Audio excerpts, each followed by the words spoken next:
नमस्कार, I am doctor Shalaka Ingde. मैं एक maternal and fetal medicine specialist हूँ।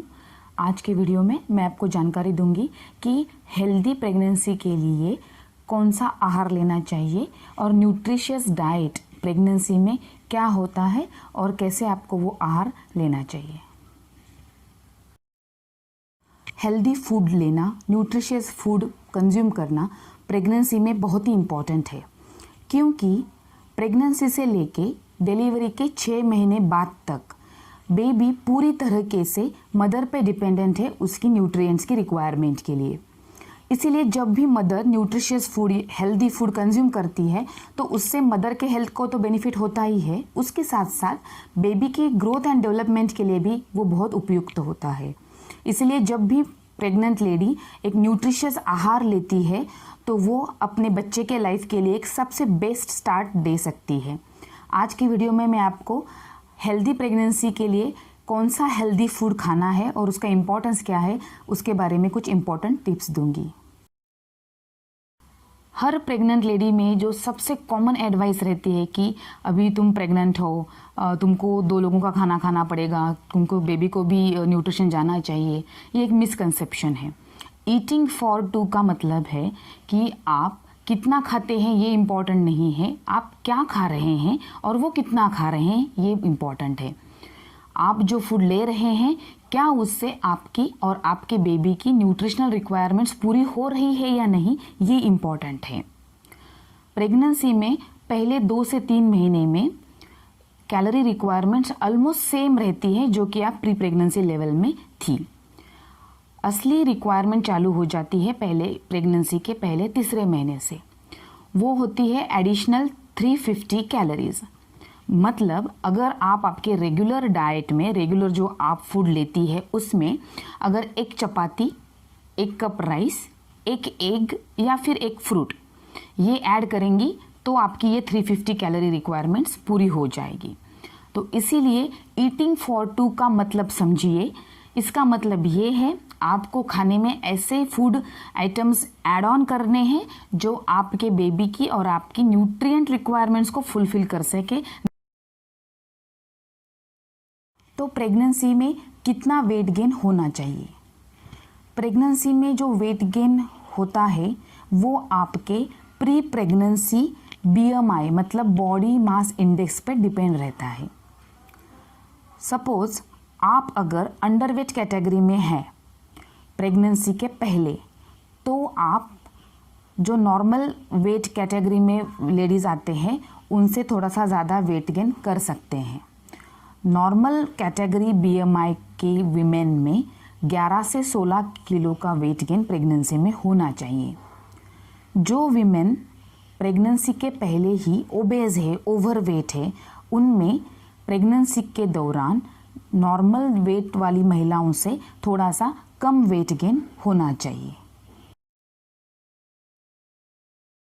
वेट गेन जो प्रेगनेंसी में होता है वो जैसे जैसे प्रेगनेंसी आगे बढ़ती है वैसे वैसे वेट गेन ज़्यादा होता है। प्रेगनेंसी के पहले 3 महीने में वेट गेन उतना नहीं होता जितना कि लास्ट के 6 मंथ्स में वेट गेन होता है। प्रेगनेंसी में कितना वेट गेन होना चाहिए वो आपके प्री प्रेगनेंसी BMI के हिसाब से कैटेगराइज किया जाता है और उसके हिसाब से आपको उस रेंज में वेट गेन होना चाहिए।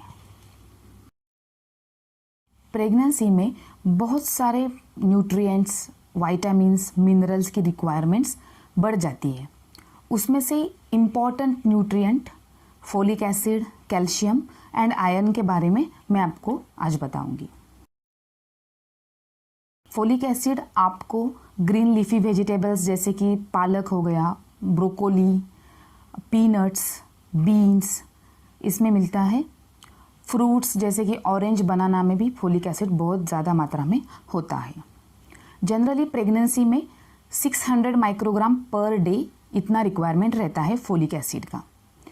फोलिक एसिड आपके बेबी के ब्रेन के डेवलपमेंट के लिए और स्पाइनल कॉर्ड के डेवलपमेंट के लिए बहुत इंपॉर्टेंट होता है। जो प्रेगनेंसी में फोलिक एसिड डिफिशिएंसी होती है उन प्रेगनेंसीज में बेबीज़ में ब्रेन एबनॉर्मेलिटीज़ और न्यूरल ट्यूब एबनॉर्मेलिटीज़ जिसको स्पाइनल कॉर्ड डिफेक्ट्स बोलते हैं वो पाए जाते हैं। इसलिए फोलिक एसिड प्रेगनेंसी में लेना बहुत इम्पॉर्टेंट है। फोलिक एसिड जितना आप फूड से लेते हैं या फिर जितना आपको फूड से मिलता है उतना प्रेगनेंसी में सफिशिएंट नहीं होता, इसलिए आपको एडिशनल सप्लीमेंट्स लेने पड़ते हैं जो कि आपको प्री प्रेगनेंसी पीरियड से, मतलब प्रेगनेंसी के एटलीस्ट 1 महीना पहले से लेना है और आपके प्रेगनेंसी के 3rd महीने तक एटलीस्ट कंटिन्यू करना है। इसलिए जब भी आप प्रेगनेंसी प्लान कर रहे हैं तो आपको फोलिक एसिड टैबलेट्स लेनी चाहिए। इम्पॉर्टेंट न्यूट्रिएंट है आयरन। बॉडी में जो हीमोग्लोबिन होता है उससे बनने के लिए आयरन की ज़रूरत होती है। हीमोग्लोबिन मदर के ब्लड से ऑक्सीजन लेके बेबी तक पहुंचाता है।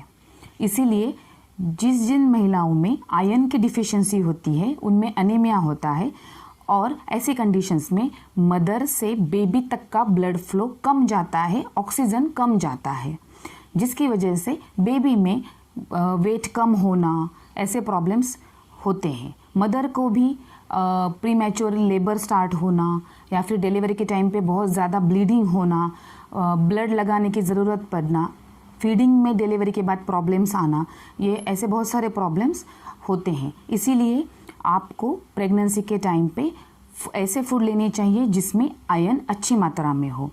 तो कौन से फूड ऐसे आइटम्स रहते हैं जिनमें आयरन अच्छा रहता है? गुड़ हो गया, jaggery, peanuts, dry fruits, green leafy vegetables जैसे कि पालक, बनाना, ऐसे फ्रूट्स में बहुत ज़्यादा आयरन रहता है। आयरन जब ऐसे आप इस तरह के फूड आइटम्स ले रहे हैं, इनमें का आयरन एब्जॉर्प्शन आप बढ़ा सकते हैं अगर इसके साथ आप vitamin C rich food consume करते हैं।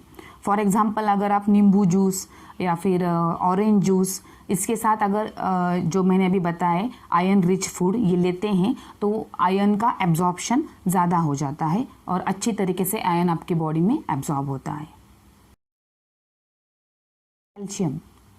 कैल्शियम मदर और बेबी के लिए बहुत इम्पॉर्टेंट है। मदर और बेबी में बोन ग्रोथ और टीथ के लिए बहुत ही इम्पॉर्टेंट होता है कैल्शियम।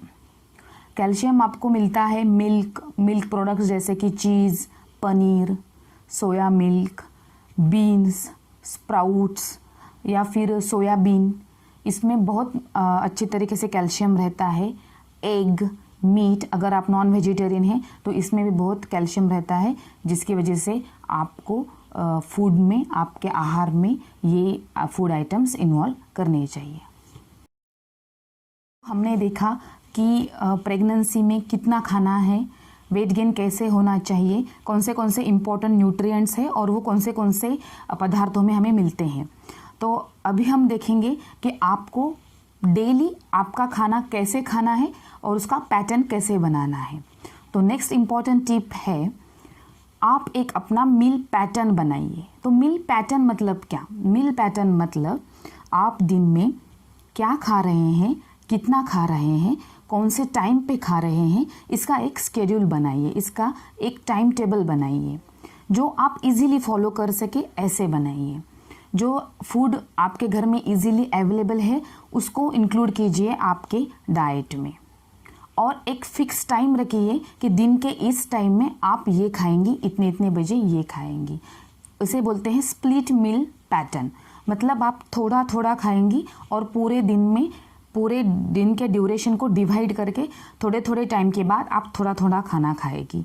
इससे आपको जो न्यूट्रिएंट्स मिलेंगे उसमें भी आपको बेनिफिट मिलेगा, आपके डाइजेशन में भी आपको बेनिफिट मिलेगा। तो ये इम्पॉर्टेंट टिप है कि आप आपके लिए एक इंडिविजुअलाइज्ड, खुद के लिए आपके घर में जो इजीली अवेलेबल न्यूट्रिशियस फूड है उसके साथ आपको जो डेली मेंटेन करने में इजी जाएगा, ऐसा एक मील पैटर्न बनाइए। तो नेक्स्ट टिप है कि आप जो दिन भर में खाना खा रही हैं उसमें क्या क्या होना चाहिए, सो दैट आपको जो न्यूट्रिएंट रिक्वायरमेंट्स है, जो कैलोरी रिक्वायरमेंट्स है, वो फुलफिल हो जाए। तो इसीलिए ये जान लीजिए कि आप जो खाना खा रहे हैं उसमें 5 मेजर फूड ग्रुप्स रहते हैं। एक ग्रेन्स मतलब ज्वार, गेहूँ, oats, barley, brown rice, any type of rice, इसको बोलते हैं ग्रेन्स। दाल, कोई भी दाल, तो इसको एक ग्रुप में डाल दीजिए। दूसरा ग्रुप है आपके फ्रूट्स का। कॉमनली अवेलेबल फ्रूट्स जो आपको इजीली अवेलेबल है और आपको घर पे रखना, प्रिजर्व करना इजी है, ऐसे फ्रूट्स इंक्लूड कीजिए। तीसरा ग्रुप है vegetables, all sort of vegetables, different variety, different colours के वेजिटेबल्स आपको डिफरेंट न्यूट्रिएंट्स अच्छी तरीके से दे सकते हैं। तीसरा ग्रुप है डेयरी प्रोडक्ट्स, मतलब मिल्क से बनाए हुए पदार्थ जैसे कि पनीर हो गया, चीज़ हो गया, योगर्ट हो गया, इनमें भी बहुत ज़्यादा प्रोटीन, कैल्शियम रहता है, इसलिए ये बनता है अपना चौथा ग्रुप। और पांचवा ग्रुप है protein rich food. Protein rich food मतलब जो पदार्थ जिसमें आपको प्रोटीन मिलता है, ये फूड रहते हैं जैसे कि एग हो गया, मीट है, मिल्क है, फ्रूट्स है, स्प्राउट्स है, सोयाबीन है, डिफरेंट टाइप्स ऑफ वेजिटेबल्स है, इनमें प्रोटीन बहुत ज़्यादा रहता है, तो इसीलिए ये फूड आइटम्स भी आपको आपके पूरे दिन के खाने में कहीं ना कहीं पे लेने चाहिए। तो ये 5 ग्रुप आपको ध्यान रखना है। दाल सभी टाइप्स के, ज्वार, व्हीट, बाजरा, cereals, brown rice, any type of rice जो आता है ग्रेन वाला ग्रुप। सेकंड ग्रुप है फ्रूट्स, थर्ड है वेजिटेबल्स, फोर्थ है डेयरी प्रोडक्ट्स मतलब milk and milk products, and fifth है protein rich food. Next important tip है फ्लूइड इनटेक। आपको दिन में कितना पानी लेना चाहिए? ऑन एन एवरेज आपको एटलीस्ट 2 से 3 लीटर पानी पीना चाहिए प्रेगनेंसी के टाइम पे। उससे ज़्यादा अगर आप 4-5 लीटर पी सकते हैं तो वेल एंड गुड। उसके साथ साथ अगर आप कोकोनट वाटर, लेमन जूस पीना चाहते हैं तो वो भी बहुत अच्छा रहता है प्रेगनेंसी में। इस वीडियो में मैंने आपको हेल्दी प्रेगनेंसी के लिए कौन सा हेल्दी फूड खाना, कितना खाना और कैसे खाना, इसके बारे में जानकारी दी। आई होप कि आपको ये हेल्पफुल रहेगा। नेक्स्ट वीडियो में मैं आपको जो कॉमन मिथ्स है, जो कॉमन मिसकंसेप्शन है कुछ फूड आइटम्स के बारे में कि प्रेगनेंसी में ये नहीं खाना चाहिए, ये खाने के बाद ये होता है, ऐसे कॉमन फूड आइटम्स के बारे में जानकारी दूंगी। हेल्दी प्रेगनेंसी के लिए just don't eat more, eat just right. ज़्यादा खाना नहीं, अच्छा और बराबर खाना इम्पॉर्टेंट है। Thank you.